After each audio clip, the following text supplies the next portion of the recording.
Hello guys, this is Kishore. Welcome back to Advanced Nursing Classes. Friends, today we will discuss about cirrhosis of liver.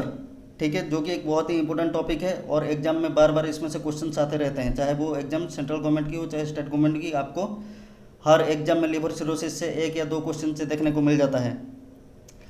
तो friends, आज का topic बहुत ही interesting होने वाला है, जिसमें हम डिस्कशन करेंगे कि कहाँ से क्वेश्चन आते हैं, कैसे क्वेश्चन आते हैं और किस किस पॉइंट को आपको फोकस करना है, किस किस पॉइंट को आपको प्रिपरेशन करता है। तो आप वीडियो को एंड तक देखते रहिए। चलिए आज का हमारा टॉपिक स्टार्ट करते हैं, लिवर सिरोसिस। आज यूजुअल फर्स्ट हम देखेंगे इसका डेफिनेशन। तो डेफिनेशन क्या कहता है, ये एक क्रोनिक डिजीज है। लिवर सिरोसिस एक क्रोनिक डिजीज है जिसमें क्या होता है, लिवर का जो सेल होता है उनका रैपिडली डिस्ट्रक्शन होता है और वो डिस्ट्रक्शन किसको लीड करता है, स्कार फॉर्मेशन इन लिवर।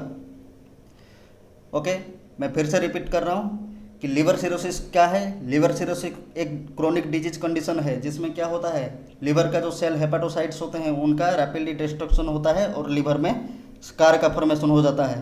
तो फ्रेंड्स, ये जो लिवर सिरोसिस है ये किस किस में देखने को मिलता है, ये देखने को मिलता है more in man in comparison to women. Okay, ये मैन में ज़्यादा देखने को मिलता है इन कंपैरिजन टू वोमेन, क्योंकि इसका जो मेन कॉज होता है वो होता है अल्कोहल इंटेक। और आपको पता होगा मेन ज़्यादा अल्कोहल इंटेक करते हैं इन कंपैरिजन टू फीमेल। तो मेन में ये देखने को मिलता है। और एज की बात करें तो ये देखने को मिलता है 40 to 60 years of age, between 40 to 60 years of age देखने को ये मिलता है। ओके, तो नेक्स्ट देखेंगे हम इसका टाइप्स, क्या क्या टाइप्स हैं और उसके साथ साथ इसका क्या क्या कॉजेस हैं। First type is post necrotic और मैक्रोनोडुरल सिरोसिस। ठीक है, इसमें कंफ्यूज नहीं होना है। कोई कोई एग्जाम में क्या होता है कि पोस्ट नेक्रोटिक मेंशन नहीं करता, मेंशन करता है मैक्रोनोडुलर। यहाँ पे आपको यहाँ पे कंफ्यूज नहीं होना है, सिर्फ इसका टर्म डिफरेंट है बट इसका मीनिंग एक है। ठीक है, कि पोस्ट नेक्रोटिक सिरोसिस और मैक्रोनोडुलर सिरोसिस क्या है। पोस्ट नेक्रोटिक सिरोसिस इज ये एक मासिव नेक्रोसिस ऑफ हेपाटोसाइट्स। ठीक है, कोई केमिकल के एक्सपोजर होने के कारण या कोई बैक्टीरियल और वायरल इन्फेक्शन के कारण अगर किसी पर्सन कोई हार्मफुल केमिकल के कांटेक्ट में आता है या उसके लिवर में कोई वायरल और बैक्टीरियल इन्फेक्शन होता है तो ये पोस्ट नेक्रोटिक और मैक्रोनोडुलर सिरोसिस देखने को मिलता है। इसमें क्या होता है, उसका जो लिवर का सेल है उसमें मासिव नेक्रोसिस हो जाता है लिवर की सेल में। ओके, उस कंडीशन को क्या बोला जाता है, मैक्रोनोडुलर सिरोसिस। तो इन्फेक्शन की बात करें, अगर आपको एग्जाम में दिया होगा ऑप्शन कि which of the following is most common cause of macronodular cirrhosis, तो आपको वहाँ पे मेंशन करना है हेपाटाइटिस सी। ओके, तो हेपाटाइटिस सी जो है वो मैक्रोनोडुलर सिरोसिस के लिए बहुत कॉमनली रिस्पॉन्सिबल है। तो आपको इसमें एग्जाम में इसको नोट करके रखना है, ये एग्जाम में क्वेश्चन आते रहते हैं। उसमें आपको 2-3 डिजिट दिया होगा। ठीक है, एमसीक्यू में 4 ऑप्शन में से 3 ऑप्शन कुछ डिफरेंट टाइप का दिया होगा और एक ऑप्शन हेपाटाइटिस सी दिया होगा। और उसमें क्वेश्चन अगर ये होगा which of the following infection is more common cause for liver cirrhosis, तो इसमें आपको मेंशन करना है हेपाटाइटिस सी। तो इसमें क्या होता है पोस्ट नेक्रोटिक सिरोसिस में कि कोई पर्सन अगर कोई हार्मफुल केमिकल के कांटेक्ट में आता है या उसके लिवर में कोई बैक्टीरियल और वायरल इन्फेक्शन हो जाता है लाइक हेपाटाइटिस सी, तो उसमें क्या होता है मैक्रोनोडुलर सिरोसिस देखने को मिलता है। ओके, सेकंड टाइप है हमारा अल्कोहलिक और माइक्रोनोडुलर सिरोसिस। क्या है, अल्कोहलिक और माइक्रोनोडुलर सिरोसिस। ये क्यों होता है, ये होता है due to intake of excessive alcohol. ठीक है, ये एक्सेसिव अल्कोहल इनटेक के कारण होता है, जिसके कारण क्या होता है हमारा जो लिवर में है क्या होता है फैट का एक्युमुलेशन हो जाता है। ठीक है, उस कंडीशन को क्या बोला जाता है, अल्कोहलिक सिरोसिस। नेक्स्ट देखेंगे हम इसका बिलियरी सिरोसिस। बिलियरी सिरोसिस क्या है, इसके टर्म से ही आपको पता चल रहा होगा बिलियरी। तो बिलियरी सिरोसिस में क्या होता है, जब हमारा बाइल फ्लो में कोई ऑब्स्ट्रक्शन होता है तब ये कंडीशन देखने को मिलता है, उसको क्या बोला जाता है, biliary cirrhosis. Okay, next and last one is cardiac cirrhosis due to congestive heart failure. अगर सीएचएफ के कारण ये देखने को मिलता है कार्डियक सिरोसिस। तो इसके साथ साथ कुछ कॉम्प्लिकेशंस भी देखने को मिलते हैं। अगर किसी को लिवर सिरोसिस की प्रॉब्लम होता है तो कुछ कॉम्प्लिकेशंस भी देखने को मिलते हैं लिवर सिरोसिस के साथ। ओके, तो वो कॉम्प्लिकेशन क्या क्या है, first one is portal hypertension. तो पोर्टल हाइपरटेंशन है क्या, ठीक है, इसके बारे में हम डिस्कशन करेंगे। ये थोड़ा सा मतलब फोकस करना है, ठीक है, इसमें फोकस करके आपको प्रिपरेशन करना है।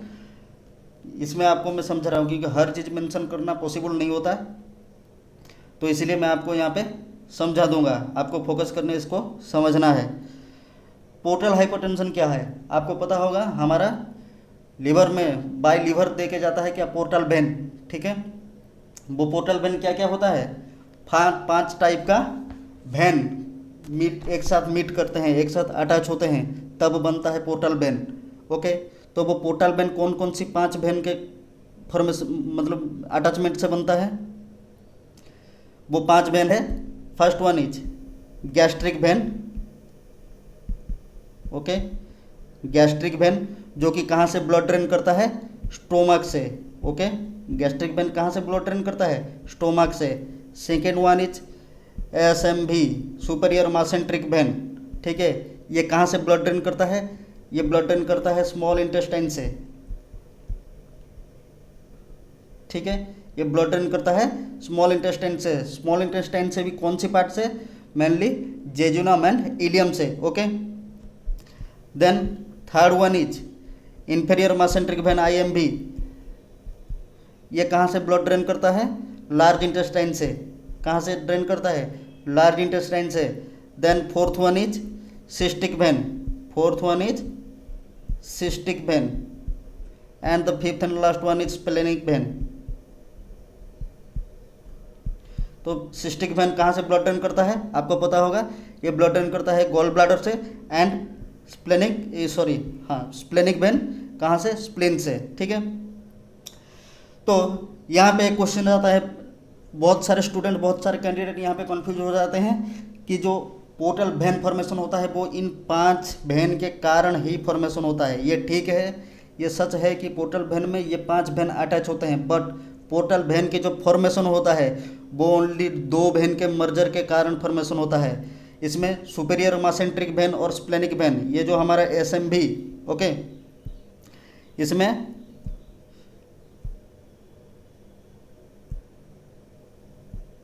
ये जो देखें हम ASMV, ठीक है, superior mesenteric vein and splenic vein. Okay, superior mesenteric vein and splenic vein, इनके मर्जर होने के कारण ये 2 वेन आपस में अगर मर्ज हो जाते हैं तब बनता है पोर्टल वेन, ठीक है।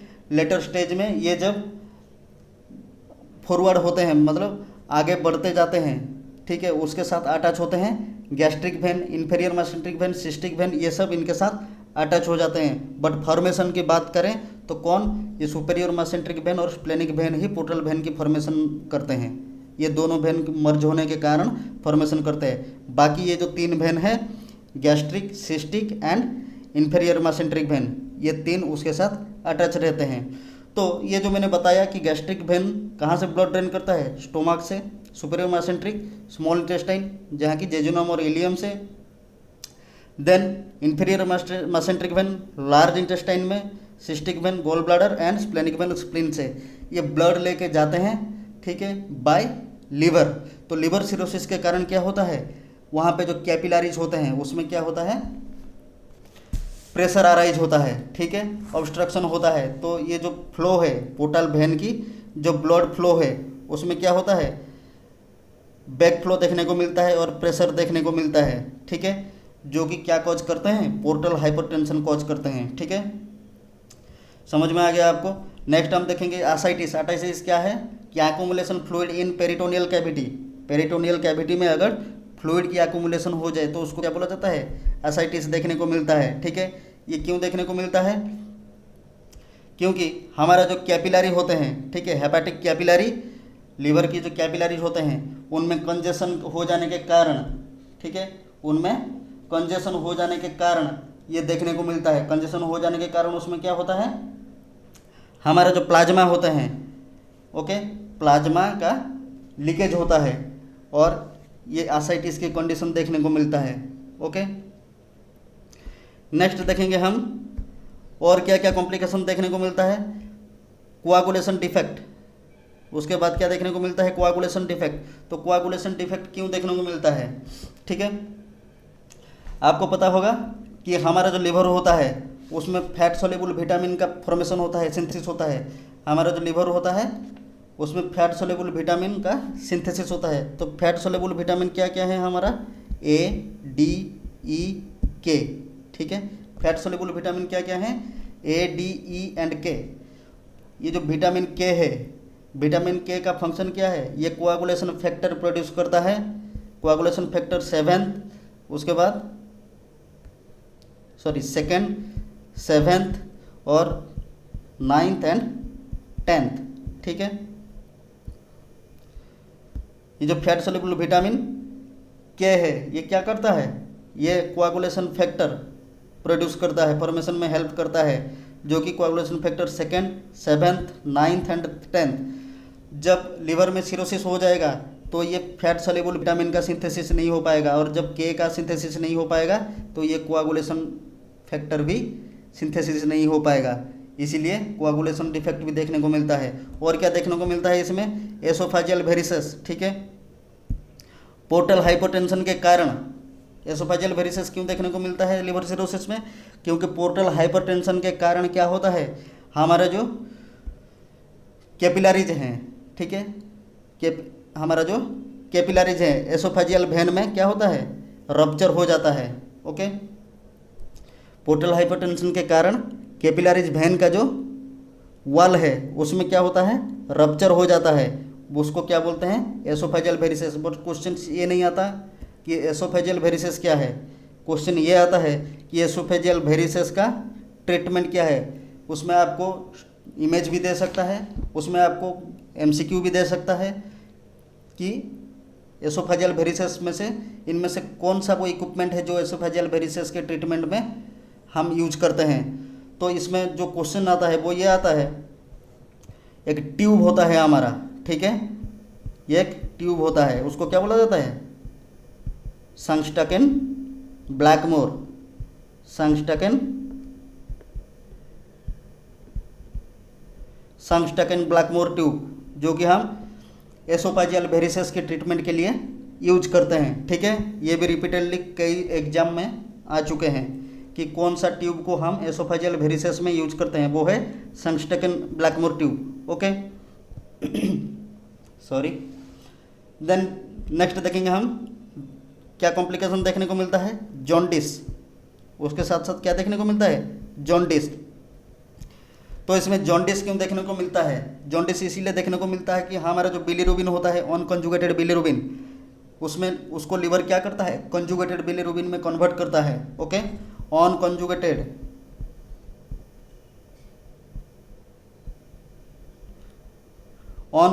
बिलीरुबिन को किस में कन्वर्ट करता है, कंजुगेटेड बिलीरुबिन में कन्वर्ट करता है, कौन, लिवर। तो लिवर सिरोसिस के कारण क्या होता है, लिवर सिरोसिस के कारण वो अनकंजुगेटेड बिलीरुबिन को कंजुगेटेड बिलीरुबिन में कन्वर्ट नहीं कर पाता, ओके, जो कि क्या होता है, वो अंडरनीथ द स्किन डिपॉजिट हो जाता है। तो लिवर अनकंजुगेटेड बिलीरुबिन को कंजुगेटेड बिलीरुबिन में कन्वर्ट करके क्या करता है, वो हमारा एक्सक्रीशन हो जाता है विथ स्टूल, ओके, स्टूल के साथ वो एक्सक्रीटेड हो जाता है। बट सिरोसिस में क्या होता है कि वो अनकंजुगेटेड बिलीरुबिन को कंजुगेटेड बिलीरुबिन में कन्वर्ट नहीं कर पाता, और वो बिलीरुबिन जाके किस में डिपॉजिट होते हैं, अंडरनीथ द स्किन, स्किन के नीचे हमारा डिपॉजिट हो जाते हैं, और क्या देखने को मिलता है, जॉन्डिस की कंडीशन देखने को मिलता है। नेक्स्ट जो देखेंगे, very important point is hepatic encephalopathy, ठीक है। ये हेपेटिक एन्सेफेलोपैथी है क्या, तो आपको पता होगा कि हम जो डेली बेसिस पे डेली लाइफ में फूड इंटेक करते हैं उसमें प्रोटीन का भी इन्वॉल्वमेंट रहता है, ओके।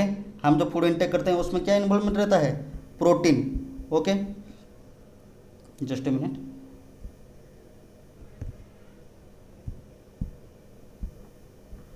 फूड इंटेक करते हैं उसमें क्या इन्वॉल्वमेंट रहता है, प्रोटीन। वो प्रोटीन जाके क्या होता है, बॉडी में डिपॉजिट होता है, और उसका जब ब्रेक डाउन होता है, प्रोटीन का जब ब्रेक डाउन होता है वो किस में कन्वर्ट होता है, एमिनो एसिड में, ओके। प्रोटीन किस में ब्रेक डाउन होकर क्या बनता है, एमिनो एसिड बनता है, ओके। और एमिनो एसिड का जब ब्रेक डाउन होता है, एमिनो एसिड का जो ब्रेक डाउन होता है वो क्या होता है, एमोनिया, ओके। एमिनो एसिड का जो ब्रेक डाउन होता है तब होता है एमोनिया। एमोनिया जो है वो बहुत पॉइजनियस होता है, ठीक है। एमोनिया जो होता है वो क्या होता है, पॉइजनस होता है। तो लीवर का फंक्शन क्या रहता है कि ये एमोनिया को क्या करें, यूरिया में कन्वर्ट करें। ओके, एमोनिया को किस में कन्वर्ट करें, यूरिया में, जो कि लेस पॉइजनस होता है।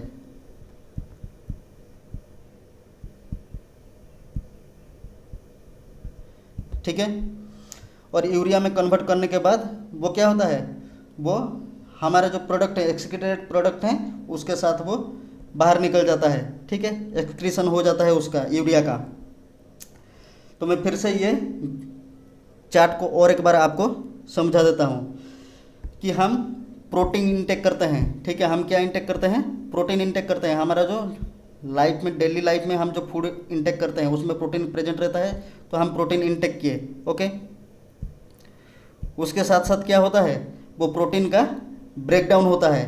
ठीक है, हमारा ये जो प्रोटीन है उनका ब्रेकडाउन होता है। ब्रेकडाउन होकर बॉडी में वो किस में कन्वर्ट होते हैं, एमिनो एसिड में कन्वर्ट होते हैं। ओके, और एमिनो एसिड में कन्वर्ट होने के बाद एमिनो एसिड का भी ब्रेकडाउन होता है, वो किस में कन्वर्ट होता है, एमिनो एसिड का ब्रेकडाउन होकर फॉर्मेशन होता है एमोनिया, जो कि एक बहुत पॉइजनस सब्सटेंस है।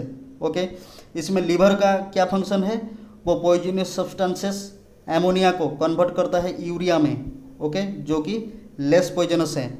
और यूरिया क्या होता है, हमारा एक्सक्रीटेड प्रोडक्ट के साथ एक्सक्रीशन हो जाता है बॉडी से। बट लीवर सिरोसिस में क्या होता है, ये जो एमोनिया को यूरिया में कन्वर्ट नहीं कर पाता लीवर, क्योंकि उसका तो सेल डैमेज हो रहे हैं, हेपाटोसाइट्स का डैमेज हो रहे हैं, उसमें स्कार फॉर्मेशन हो रहा है।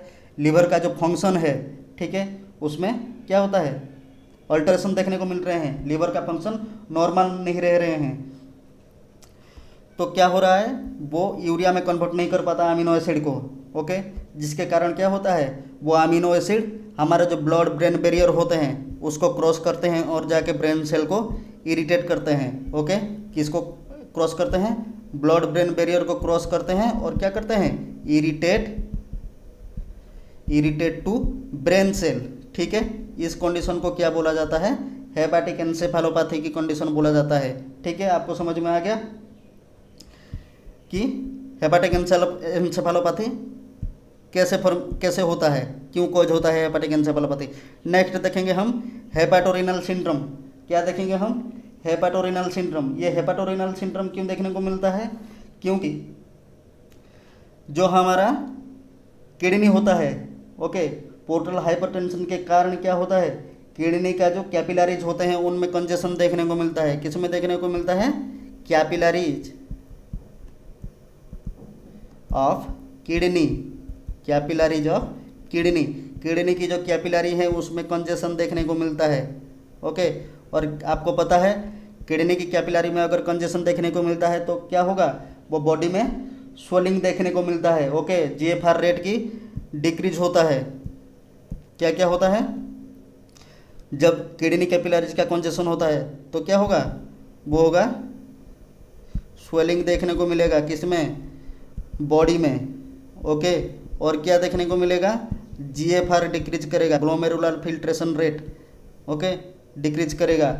और ग्लोमेरुलर फिल्ट्रेशन रेट अगर डिक्रीज किया तो क्या होगा, हमारा जो नाइट्रोजिनस वेस्ट है, दैट मीन्स वेस्ट प्रोडक्ट जो प्रोड्यूस होते हैं उनका मतलब क्वांटिटी इंक्रीज करेगा किडनी में, क्रिएटिनिन, बिलिरुबिन, ठीक है, और ब्लड यूरिया नाइट्रोजन, इनका जो क्वांटिटी है, इनका जो अमाउंट है वो इंक्रीज करेगा किडनी में। ठीक है, तो लेटर स्टेज में क्या होता है, किडनी का भी फंक्शन अल्टर होने के चांसेस रहते हैं। ओके, तो फ्रेंड्स ये था आज का हमारा टॉपिक। उम्मीद करता हूँ आपको ये टॉपिक अच्छा लगा होगा और जो चीज़ हम यहाँ पे आज स्टडी किए वो आपके समझ में आया होगा। अगर इसको समझने में कोई आपको प्रॉब्लम होता है तो आप कमेंट करके, या तो हमारा मेल आईडी दिया गया है उसमें आप हमको इन्फॉर्म कर सकते हैं। ठीक है, हम फिर से इसका एक बार रिव्यू कर देंगे।